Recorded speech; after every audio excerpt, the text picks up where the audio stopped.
അങ്ങനെ കാത്തിരിപ്പിനൊടുവിൽ നടികർ എന്ന ചിത്രത്തിന്റെ ഒഫീഷ്യൽ OTT റിലീസ് തീയതിയാണ് ഇപ്പോൾ ആരാധകർക്ക് മുന്നിൽ പുറത്തുവന്നിരിക്കുന്നത്. അപ്ഡേഷനാണ് ഇന്ന് നമ്മൾ നോക്കാൻ പോകുന്നത്. വീഡിയോയിലേക്ക് വരുമ്പോൾ വീഡിയോ ലൈക്ക് ചെയ്യുക, ചാനൽ സബ്സ്ക്രൈബ് ചെയ്യുക.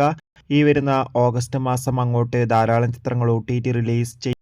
നമ്മുടെ ചാനൽ ഭാഗം പരിശോധിച്ചാൽ ആ വീഡിയോയ്ക്ക് നിങ്ങൾക്ക് കാണാൻ വേണ്ടി സാധിക്കുന്നതായിരിക്കും.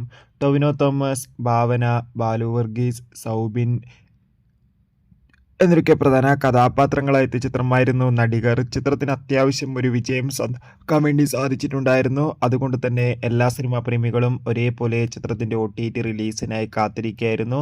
ഫൈനലി നടികർ എന്ന ചിത്രത്തിന്റെ OTT അവകാശങ്ങളൊക്കെ സൈന പ്ലേ എന്ന OTT പ്ലാറ്റ്ഫോം സ്വന്തമാക്കിയെന്ന് ഒഫീഷ്യലായി കൺഫേം ആക്കിയിട്ടുണ്ട്. ഇപ്പോൾ ചിത്രത്തിന്റെ ഒഫീഷ്യൽ OTT റിലീസ് തീയതിയും പുറത്തുവന്നിരിക്കുകയാണ്. നടികർ എന്ന ചിത്രം ഈ വരുന്ന ഓഗസ്റ്റ് മാസം 8-ാം തീയതി ആയിരിക്കും സൈന പ്ലേ എന്ന OTT പ്ലാറ്റ്ഫോം OTT റിലീസ് ചെയ്യുക. മലയാളം, തമിഴ്, തെലുങ്ക്, ഹിന്ദി എന്നീ ഭാഷയിൽ OTT റിലീസ്